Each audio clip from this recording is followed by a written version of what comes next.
The following is a presentation of Tuning into SciFi TV, the viewer's guide to genre television.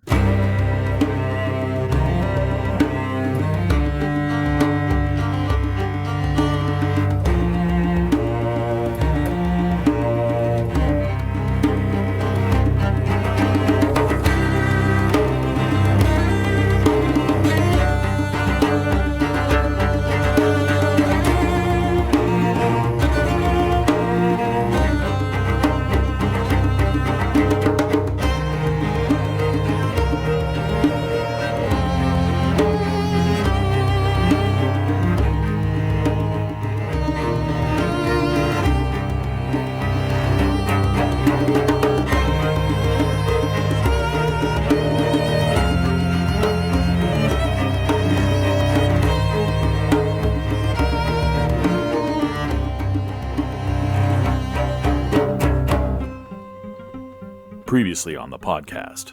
Touch the afflicted area to save the day. It's like powering up in a video game. It's not 100%. You're going to have to take some downers. I think you've come to the wrong place. 10 bad spa days. You nailed it. So now let's talk a little bit about the details. A field of dead bodies. Now let's rejoin Wendy and the gang for part 2 of their discussion. Okay, Shannon. And before I get on to mine, one quick thing about, you were talking about the flashback. Yeah. I think we got little payoffs to that because, for example, there was the line about her children would be wrapped in shrouds. And so we did see another part of that with Burcella's death. So, if I was Tommen and you believe in prophecies, I would be unwilling to step outside my room or step on a crack on the sidewalk. Yeah, he's going to hide from Mom. So I'm going to go a little bit unconventional with my highlight. What I would say is I loved the Stannis scenes and the way that was realized. First, Stannis in the books and even on the show was always a difficult character to humanize and get your head and your heart around, because basically he's a rigid stick up his butt kind of guy. This is honor and I have made my decisions, and he's intractable and inflexible, and he's been very single-minded and of purpose, and he doesn't have a big wit about him, and so there wasn't a lot to grasp onto, and he wasn't flamboyant and charismatic like his brother, etc. But this season, I think they've done a good job of humanizing him up until the point when they completely dehumanized him and made him burn his daughter alive. But that is Stannis. He once he commits to an idea and so wholly believes in it, he will follow through to the very end. And even in his death, which I say that with a little elevation at the end because you don't see a body. We assume that Brienne killed him, but could somebody have stopped her sword? Could she have hit the tree right beside his head and decided to do something else? You never know. I mean, I think he's dead. But the way that they cut that, it was a little funny in that Brienne meting out Justice and then showing Ramsay not dispensing justice when somebody surrenders. So, I thought even in his death, he went out like, do your duty. That was kind of his last words, and it was about duty and honor and doing what you think is right, even though he had just seen his dreams all come crashing down around him and realized that he had sacrificed his daughter for nothing. And I thought that Stephen Dillon did a fantastic job of portraying a really, really difficult character. And you saw just how ashen his face was in all of those subsequent scenes where, oh, my wife hung herself. Oh, the men have deserted. Holy shit, we're not going to do a siege. They're coming out to meet us. And that was the other thing that I really appreciated. Since Lord of the Rings, we've seen battles now that we can realize them on a grand scale. It's quick shot of where everybody is if they bother to do that, and then lots of great hand-to-hand fighting in the pits. In the first season of Game of Thrones, they didn't have the budget to do the bigger stuff, like Tyrion going into battle, oops, a conk on the head, wake up, it's done. or some of the other battles were just people sitting around tents talking about it. But I love that the way that they framed this from way up on high and showing us the geography. It's almost like if you were a nerd when you were younger or even now and played war games, and when you can see the whole battlefield laid out and you saw just exactly how hopeless Stannis' situation was. And they did a great job of playing that and showing they've got horsemen and we're just this one group that came out of the woods. I thought that was beautifully realized, and I completely understood the strategy and what was going to happen there. So that was kind of my highlight. Yes, Stannis's I'll call it finale was definitely a highlight. I mean, his whole character arc this season was really well done. I do agree the actor made Stannis a human person, beneath that ambition and sort of rigidity that he had. The thing about his ending, it was satisfying in a couple of ways. One, because Brienne is the one who killed him. At first, I was thinking when the two, know nothing, never seen soldiers were coming to attack him, I was like, and they're going to have some random Boltons kill this guy, to sort of add insult to all the other injuries he's had today. So, in a way, I thought it was fitting that Brienne, who was an honorable foot soldier, was the one who dispatched him, that she got him to actually admit that he had, used blood magic to kill Renly. However, I'm not thinking about Renly as the person that I want to see avenged. It's Shireen, and, he's getting it back 10 times what he did. I really like the moment where Melisandre is telling him, it worked, we're getting the thaw and everything's great. And she's trying to lean into him and he just totally shrugs her off. And that was sort of like the first cue to her that things are not going so well. And then when he actually learns that the men have deserted, then you see, okay, now he's really questioning what have I done beyond how horrible he feels about it. At the point at which he finds out his wife is dead, it's almost like he's numb to it. Like, he doesn't even say anything like, we need to bury her before we leave. He's just like, cut her down and we're leaving. It was sort of like, wow. And then, once he hears that Melisandre has left, that's sort of like the no confidence vote. And so I have to give him props, because when they actually walk out, and how crazy is it? They're walking to their battle, right? So by the time they get there, they're going to be exhausted. And he's like, let's start the siege. It's like, dude, what are you doing? But I have to give him props for bravery for all of those people, because, at that point they're going to their death, but they did do their duty. So I liked all of that. I liked the moment when he's talking to Brienne and he does just say, do your duty. And to me, he fully was accepting sort of everything that he had brought upon himself at that point.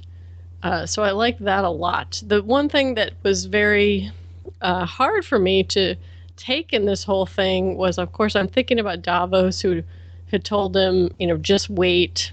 We can win over the wildlings and have a legit army. But, because Stannis was supposed to be the one who was going to go fight the even worse people, the Boltons. And now the Boltons are still there. The other thing I wanted to mention was, Shannon, you talked about that image of when the Bolton cavalry comes to start encircling them, and Sansa sees that, and that's her cue to motivate her. Right. That she's like, okay, I gotta go plan B, because Stannis is not going to win. So I liked that. And then I also liked how they used that repeated imagery of our characters being encircled. You have Dany getting encircled by the Dothraki. You get Cersei getting sort of swept up around by the crowd in the streets. And then Jon Snow getting circled by his conspirators who take him out. So, Shannon, you pointed out that a strategy nerd might really appreciate that wide shot of what was happening on the field of battle, and yeah, that was me. I'm like, oh, there's just this cavalry running down this army on foot, and they started enclosing on them, and I'm like, oh, it's just going to be a slaughter, and it looked like something eating them, basically.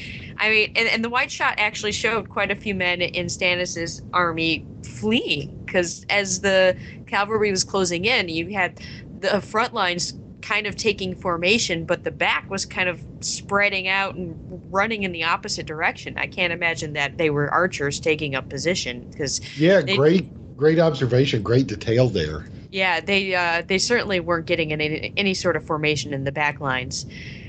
And then Brienne coming to claim him in the end. I was really wondering what she brought up there, the fact that he killed Renly and how he did it. That was really the first time Stannis crossed the line. And to bring it up now, I really wanted to see him sort of stop and process everything that has led him to, and, or everything he's done that's led him to this point, and how it was all for naught, really.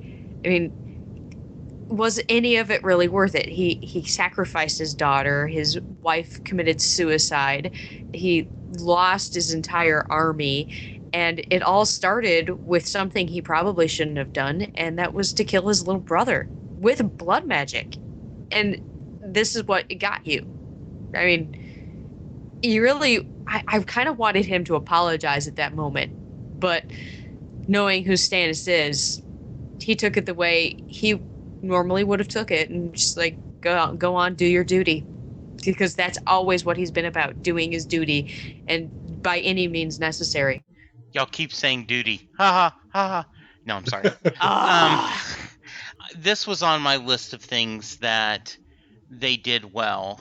Stannis is having the worst morning ever, and you just see him more and more. All of this is for nothing, right? As Christine mentioned, this is all these things I've done with the end justifies the means. I'm the one true king, blah, blah, blah, blah, blah. And the bottom line is you're a father who killed his daughter. Your mistress has left you.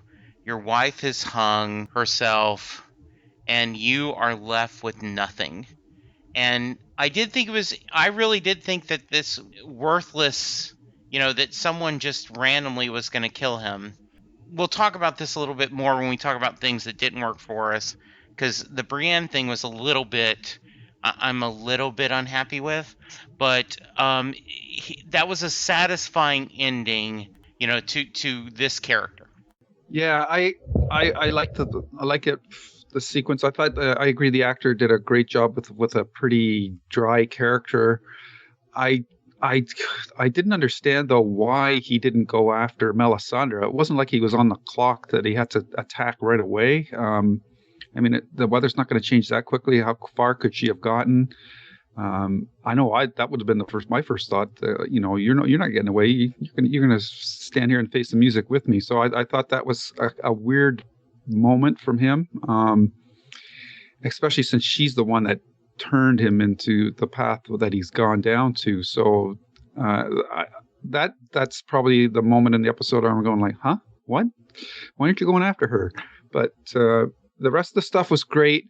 It was interesting, though, that again, justice comes with a price, and Brienne left her post and to have her revenge, and because of that, she missed the signal from Sansa. So, nothing comes for free in the world of Game of Thrones. And I also love the shots of the troops and whatnot, and you could quickly grasp how futile the stand from Stannis was and his troops. So, and I was just looking at the guys on his troops at the back end of it and running the other way, and I said, yeah, that's where I would have been too.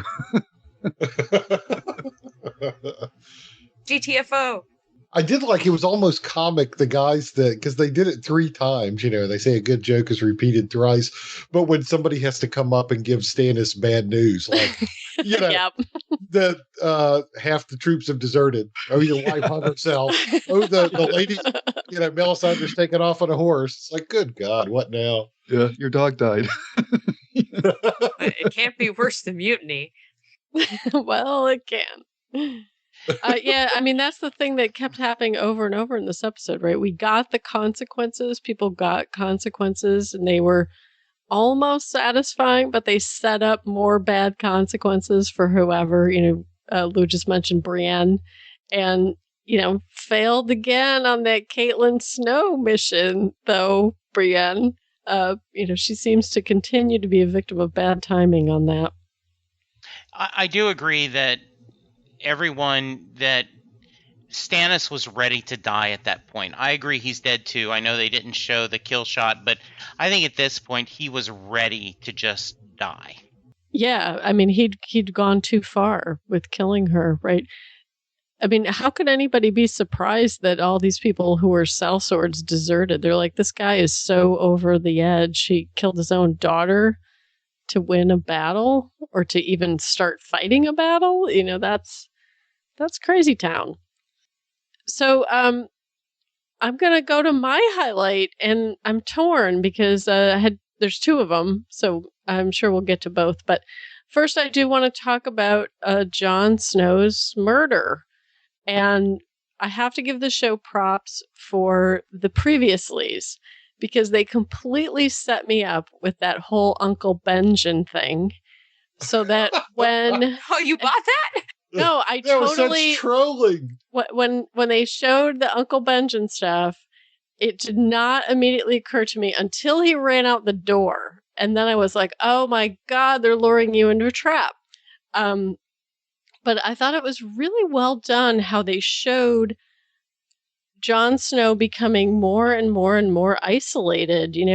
I was reading the interview that Kit Harington did about his character arc, and he's like, Jon Snow understands the big picture, but he didn't understand how to make friends, to stay alive day to day. It's that problem that so many of these people have, who understand one aspect of being in charge, but not all the pieces. It was very Ned Stark to me, how he had a blind spot.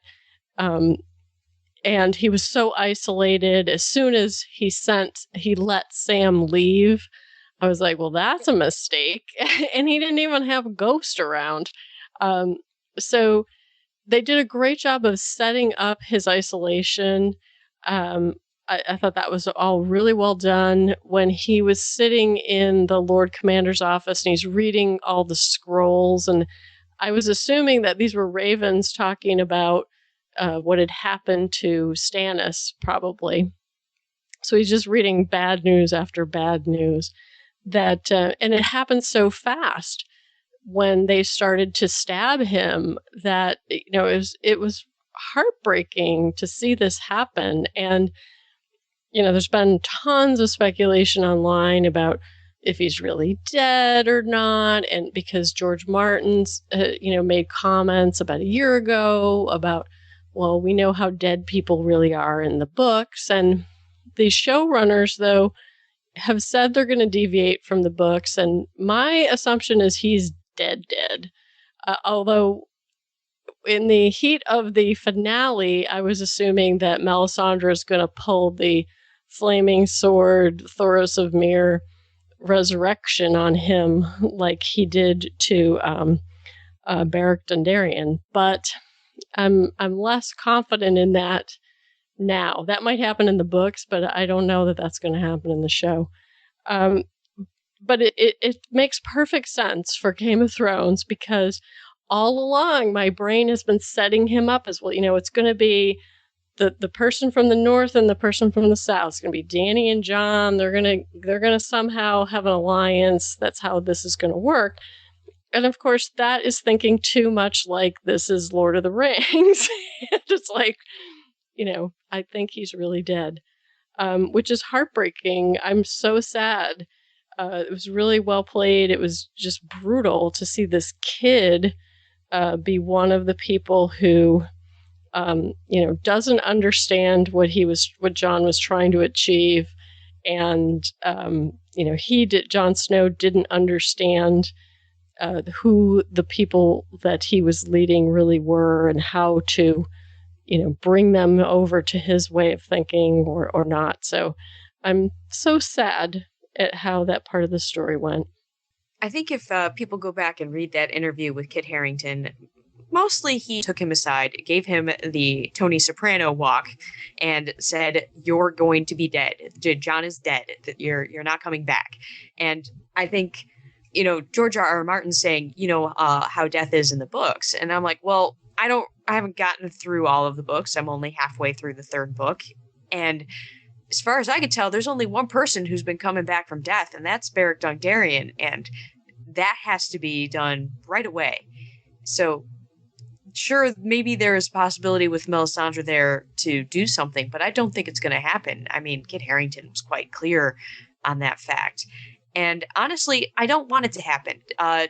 He got to this point on his own. He, as he said, he didn't make sure he was paying attention to people around him. He wasn't making good friends with everybody. And I've always said it, I've never been really into Jon's storyline because he's the paladin type, and I've never really liked paladins. And to give her a little gamer explanation of what that means in tabletop role-playing games, you have to pick an alignment for your character, and paladins always have to be lawful good. But gamers frequently refer to them as lawful stupid. And this is a clear example of why, because paladins are so focused on the big picture and about doing the right thing, they put their own personal health at risk because of it. They don't look at what they might be doing that might cause harm to themselves because it's not important to the greater good. And that always ends up getting them in a lot of trouble. And honestly, I appreciated this scene. I mean, it was very Julius Caesar, with many people stabbing him. And that one article even started off with the "Et tu, Ali?" It's so poetic. And honestly, for him to keep pushing to do the right thing and not making sure the people around him understand that, he got himself to this point. I'm sorry to see him go, but that's how it would work out.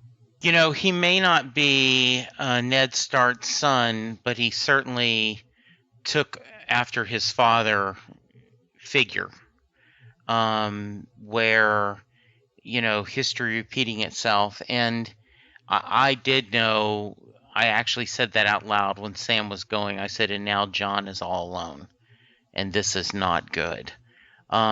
We've speculated all along that how things would end. And I also, for half a second, thought, really? Jon's uncle's there? But then when he went rushing out, I went, oh no. I agree with you, Wendy. This is just bad. And I think it was a great ending, and a truly powerful. And I was glad that we also got the Jon and Sam conversation where, Jon, how did you manage that? Very carefully. And there was a one last, friendship and bonding before, Jon's. Yeah, who would have thought that Sam would outlive Jon? But there you go. I'm really glad you brought up this section, Wendy. I didn't know if anybody was going to do it because, Jon Snow is obviously the odds-on favorite to be the ice side of the equation, and so for him to go down like this, it was poetic. It's very reminiscent of what happened to Ned Stark, but from an emotional point of view, this death really doesn't hit me as much as some of the other ones, because the character was never. He might have been a leader of men and whatnot, but the character never had the charisma, the on-screen charisma that rallied me behind him. And so I was never really invested in Jon's journey. I guess it's kind of like in sort of what Christine said about paladins being kind of boring, because it's kind of like everybody likes Han better than Luke, right? Luke's the hero, but his journey it's very tightly defined, and there's not a lot of wiggle room for that kind of character to be charismatic unless it's an exceptional actor. I think Kit Harington has the chops, but I don't think he could overcome the limitations of this type of character. So I never really felt a big loss when he was going. I was just kind of going more from a story and fan reaction point of view, because I know a lot of people are invested in this character and look at him as the one that's going to kind of lead everybody out of the darkness. And I agree with Christine. I do not want this character resurrected because death is the main card in this series. And when they play it, it has to be final because it's shocking when it happens, but it's shocking so far because it's final. If you start pulling,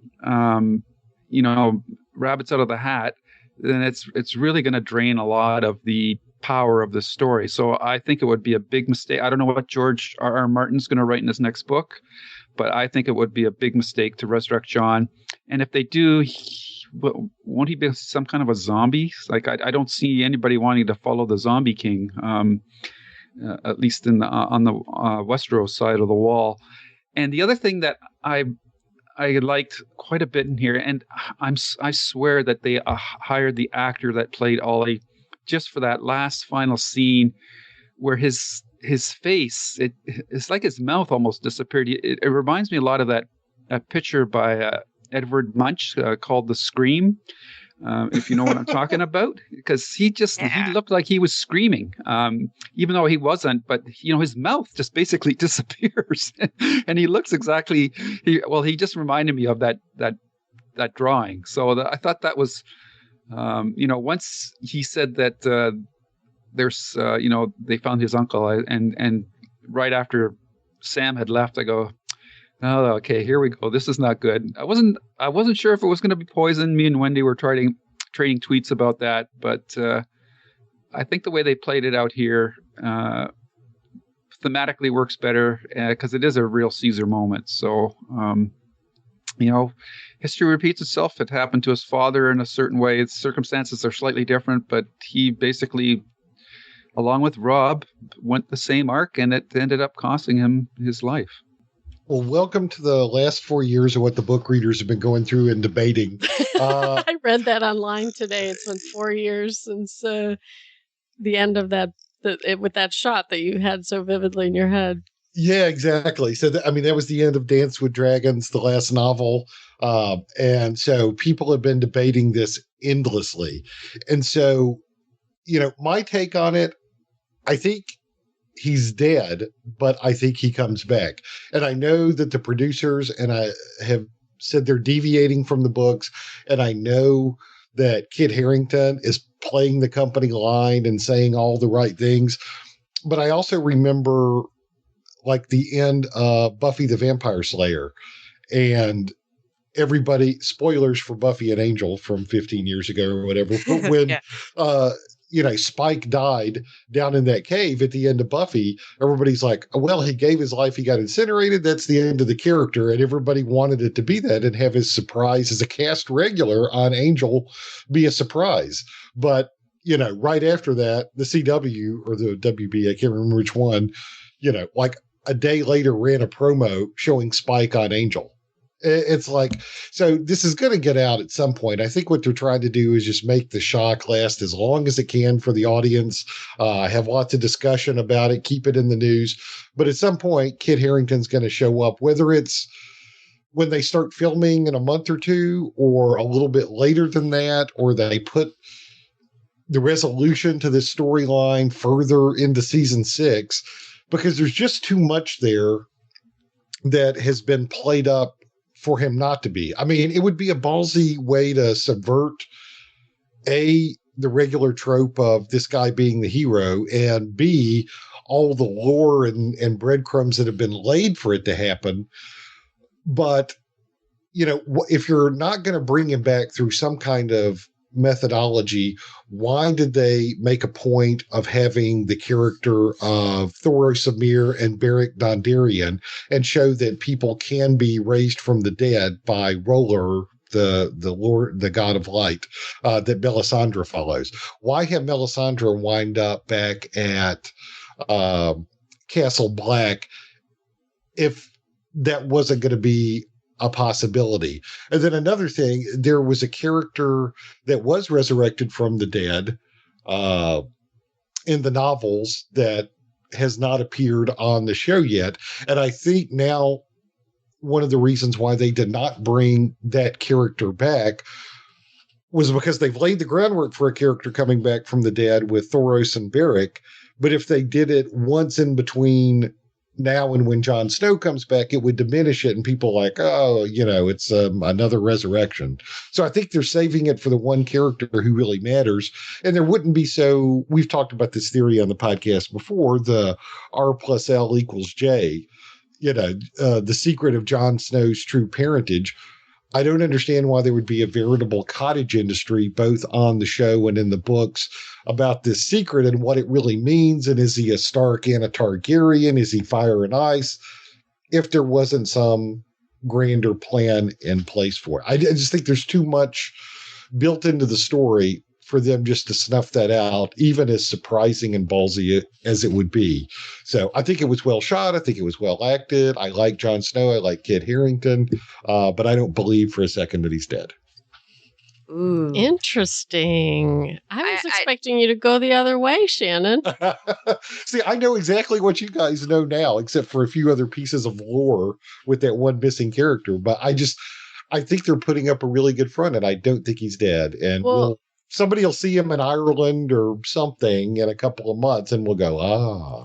Well, I've seen some other stuff online where they talk about he's already cut his hair, which he wasn't allowed to cut his hair before. So that could just be explained by a wig or whatever they're going to do if he is not looking like himself when he gets resurrected or whatever.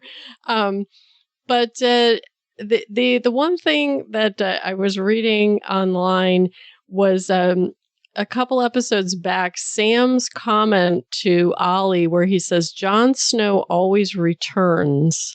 Right. And that was supposed to be some trigger that's going to mean he's going to come back. I mean, to me, Melisandre is a big flashing light. That's like, who could resurrect someone from the dead? Well, there she is.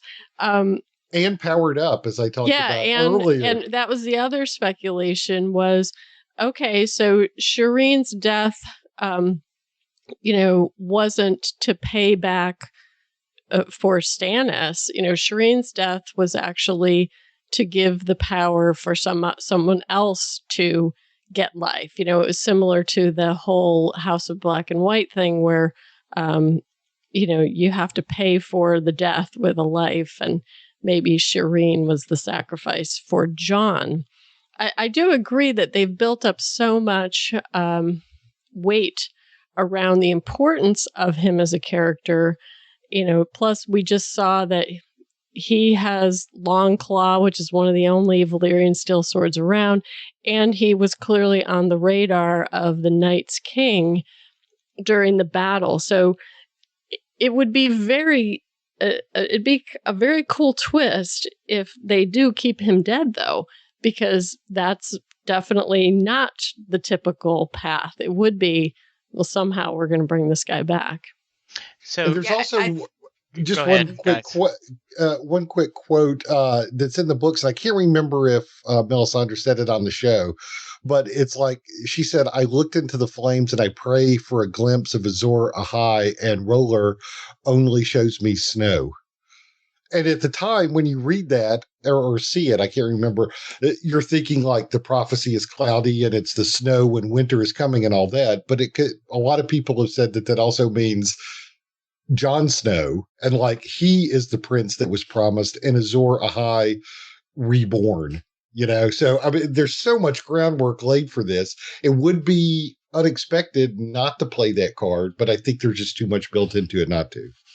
I think the big downside, if he does stay dead, would be the fact that we don't get to hear about his true parentage. I mean, yeah, sure, it could come out if he remains dead, but why would it? The only person it really mattered to was him, and if he stays dead, then no one would even bother bringing it up. I think it would be a severe detriment to never talk about that storyline and the balance that is inherent in the story of Ice and Fire it's kind of skewed without him. But it just I do hate it when behind the scenes they lie vehemently about casting and whether or not somebody's going to be in the show. It's just, I don't know, there's a severe lack of trust there. It's so much easier to just not talk about it than it is to lie about it. Yeah. Star Trek Into Darkness, anyone? Yeah, and Right. in this case, though, I think what could be is they're going to skip a season, and we won't have John back till the following season. But I don't have a problem with them lying because I don't think it's a lie out of meanness. It truly is trying to tell the best story, and at times not showing your cards or not telling you what you're planning ultimately should serve the show and the story better. Yeah, I'm wondering, I don't know the ritual for resurrection, but I'm wondering, could they have another actor to continue the character? Maybe when he's resurrected, he comes back in the body of somebody else. I don't know. I'm just throwing that out there as a possibility. Well, we don't know that. What we've seen in the show is only one person that we've been witness to, and that's Beric Dondarrion, and he's been resurrected, I think it was 6 or 7 times, and he had that monologue where each time he comes back, he remembers less of himself and is less like him. Now, that doesn't take into account being reborn as the prince that was promised and whether they could recast that or not. So, I mean, that's a possibility. And then there's also the theory that he warged into Ghost. Where was Ghost? That seems to be the question of the show, not just the season, the show. Well, in the books, his last words were Ghost. Oh, so, I would have liked to have heard that. Yeah. This is and again, it could be a guy reaching out for his, beloved family pet and all that, or it could be him displaying some of that nascent Stark ability to warg into another creature. And they also laid the groundwork for that with, what's his name? Oral and the bird, the eagle. Yeah, the eagle. So, there's lots of theories and ways to accomplish it, even if Kit Harington proper and his shorn hair doesn't show up for the first part of the season. Well, what if he wargs into Uncle Benjen? We still don't know where Benjen is. But we don't know where he is. I'm really curious about whatever happened to him. I just wanted to see John take his hand and put it on Sam's forehead and go, remember, right? Exactly. So one other highlight we didn't talk about too much I want to go back to is the Sansa story with Theon and their literal leap of faith. I have to admit I was really heartbroken when Sansa, breaks out of her room. I thought it was very silly that she didn't take that wine barrel screw or whatever it was with her, because that looked like a pretty good weapon to me. But I liked how she was trying to play it cool as she's heading to the tower to light her candle. My heart sank when Brienne and Podrick turned away before the candle was lit. But then, she sees Stannis getting surrounded by the Boltons and sees that as her cue to go. And she makes her break for it and runs into crazy Miranda, who tells her the awful truth, which is, I'm not going to kill you. We're going to start maiming you until you have children. And then we're going to really start maiming you, in the Theon spectrum of maiming. And there was a moment where Miranda is sort of letting Sansa think about it. And I really wanted her to act. I wanted her to be the one to throw Miranda over the wall. But I was glad to see Theon wake up from his brainwashing to take some action. It was super quick, which I really appreciated, how it rang true that he was so impulsive and just reacted and did it. And then, of course, more bad timing. The Boltons are returning just in time to find this person smashed up in the cobblestones in the courtyard. And then we have this really interesting pact between the two of them where they jump over the wall. And I'm curious if you guys interpreted that as a suicide pact or if they think they can make it, that it was hopeful. How did you interpret the big jump? I kind of saw it as a one way or the other, we're getting out of this mess. And I don't think it killed them. I'm sure they're really, really hurt because even if it's all snow down there, that's not an easy fall to make. But at least they didn't go headfirst onto the cobblestones like Miranda did. And I think that's really what allowed Theon to break out of it. It wasn't Ramsay that he was fighting against. It was just Miranda. And then there was the additional threat that Sansa would get the same treatment that he was subject to. And I think that was just too much for him at that point. All the other stuff leading up to it, it wasn't enough. But this, he couldn't see it happen again. He couldn't let what happened to him happen to someone else, someone that he actually cares about. And that was finally enough to break him free. But I still say that if it was Ramsay standing there and not Miranda, he still wouldn't have done anything. But I was very happy to finally see the turnaround that we've been waiting for. And I think they're still alive. I mean, there really isn't a whole point to the story if they aren't still alive. And to be fair, in the books, Sansa didn't go to Winterfell at all. So she couldn't have gone through that in the books. This was one of the Brienne abandoning her post just when Sansa was asking for help felt kind of like a trope to me. Just missing the candle being lit. That said, it's my only nitpick with it. I was glad to see Reek wake up and protect themselves. I think you guys are exactly right. The reason why is because it wasn't his torturer. It was, Miranda. I did not think they were going to die. I thought they were going to, land in, the snowdrift and make it. But I agree with the thought of one way or another, we're over. She had just said, I want to die. If I have to die, let me die when I'm a little bit of myself. So I thought that was really powerful. Very glad to, see the leap of faith. And, my only other thought is I think Brienne was eager to leave because she wanted to live up to at least one oath, that she's taken, right? Because it doesn't seem like she's doing very much. In fact, Oath Keeper should maybe be, hey, I'm doing my best as the name of her sword because she's not doing much for Lady Stark. And so she had a chance to go back, oh, look, I can at least do something to be successful. It took longer than I wanted it to take, but I was finally glad to see maybe you can trust a Greyjoy. Or maybe not. That was a hell of a choice he asked her to make. I kept, as soon as I stood up on the wall, I said, boy, where's Paul Newman and Robert Redford when you need them? But exactly, I thought the same thing. Oh, really? Oh, good. Yeah, that was a the Butch and fall's gonna Sundance. kill you. Yes, exactly. I can't swim. It was a very Butch Cassidy Sundance Kid moment.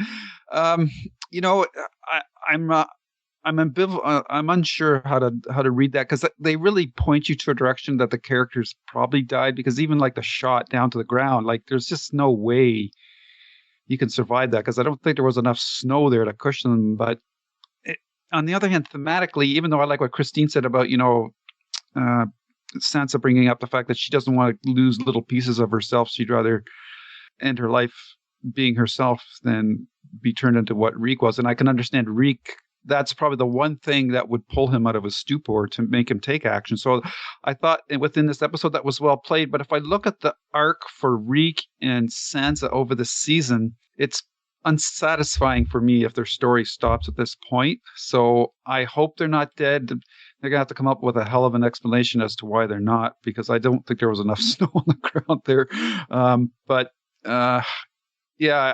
I thought it was all well played, and when that the other girl was pushed off the edge and that, and I was going, holy jumping. That was, again, another brutal moment. But, because there's so much brutality in the show, it's just like, oh, yeah, that happened, whatever. And then you move on to the next brutal thing. But I think Jesse's rubbing off on me now. But, it was well played, but I'm not satisfied with if this is the end of that storyline. So I hope they're not dead, but I just can't see how they survived that fall. A couple of things here. One is, Jesse, you brought up the trope, and I think sometimes the way that writers engage with a trope, in writing they call it lampshading, or hanging a lampshade on it to call attention to it and say, "Hey, we know it." And so I think a lantern. Hang a lantern on it. They did that with Brienne, like, so many times earlier this season. It's like, oh, I'm looking for Sansa Stark. Where is she? Just missed her.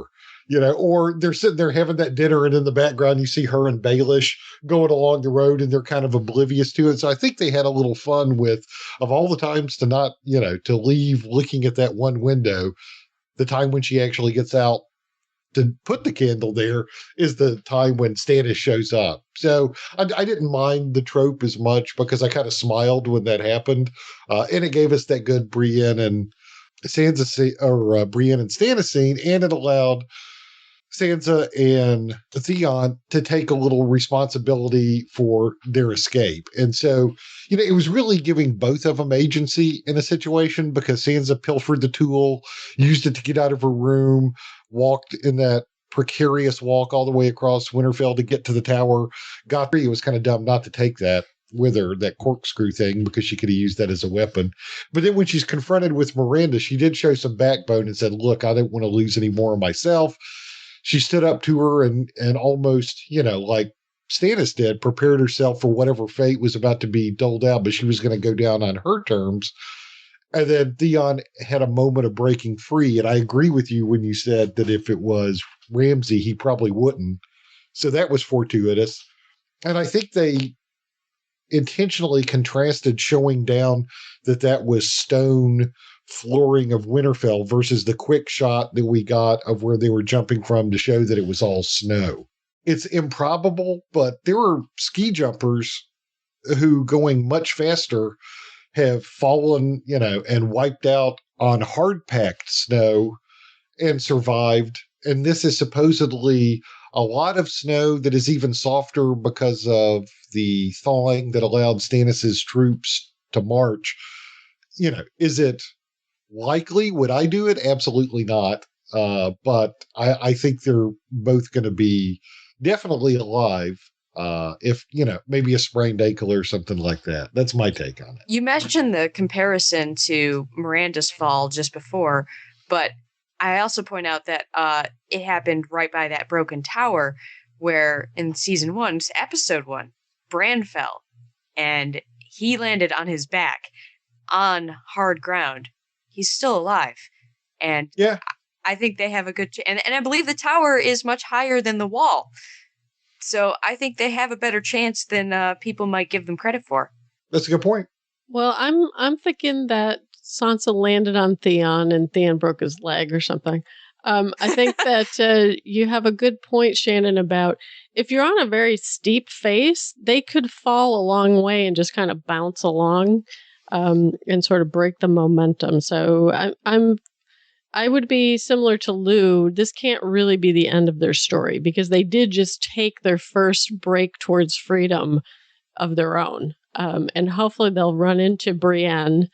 I agree that I think they've been very consistent with showing Brienne is late to the party because she was late to she didn't find Arya last season either. She was almost crossing paths. And then when she finally does, she does the most incompetent diplomacy possible to alienate her, very similar to how she's yelling across the inn when she is trying to reconnect with Sansa this season. So I think they've been consistent in that Brienne's character has the worst timing ever, but it still hurt to see it. I have to admit, because these Starks get let down so many times, and that was kind of just another letdown for Sansa. But I'm going to keep hoping for good things next season, that they'll turn a corner. So I think Jesse wanted to talk about the body count overall, because he's been all about the death tonight. Yes, I have. So I count 6 major characters' death, which I think has to be a new record for Game of Thrones, right? And they are? Stannis and his wife. Selyse, yep. Yeah. Miranda. Yep. Sir Meryn, right? Yep. Meryn Trant. Yeah. Marcella and Jon. Baratheon. And Jon Snow. And countless other Baratheon soldiers. Oh, we're not counting. And the guy whose Not face Jaqen. it was in the Right. House of Black and White. Yeah, the major characters. And I guess Marcella maybe, I guess she's a major character this year. But I think that's a pretty heavy death count. And, that's Game of Thrones for you, right? You don't go buy a new house when you get cast on this show. If you're an actor, you just kind of put it all in savings because there's no security. Unless you really, really like it there. Yeah, yes. I'm just saying you may not have any money to pay your house note is what I'm thinking of. The interview with the guy, I posted it in the show links, who played Mirren Trant. He was very funny. He was like asking the producers, well, maybe he could have a twin brother who's really nice to kids. That's funny. Maybe he could have a twin brother. Maybe Qyburn can cook one up for him. Now that the table's free. Absolutely. Because Franken Mountain's on the loose. We, just so folks are aware, we are going to have a post-season 5 wrap-up show where we're going to talk not just about the finale, but about the season overall. We might have some discussion about some of the criticism of the show that's been rather heated this season. We've had some of it on the show, but overall, I think we're going to do a little accounting about overall where the story is. We also plan to do some other bonus shows that one is to take up all of the listener feedback we got as the entries to the small council contest. And we're also going to take on some other targeted subjects. And if you all have any suggestions for some topics or questions, send them on in, and we'll see you again soon. Bye. Take care. Bye-bye. See you later. We love to get your feedback. Call us at 206-202-4182 or leave us a Skype voicemail to our Tuning Into Sci-Fi TV name. We have many ways to keep the discussion going on our blog. Drop by tuningintoscifitv.com and leave a comment. On the blog, you'll also find links to the forum discussions and other links to follow our Twitter and RSS feeds and find our Facebook account. Listen to Tuning Into Sci-Fi TV on Stitcher Radio on Demand. Download the free app today at Stitcher.com. You've been listening to a Game of Thrones special from Tuning Into Sci-Fi TV, Episode 46, recorded June 15th, 2015.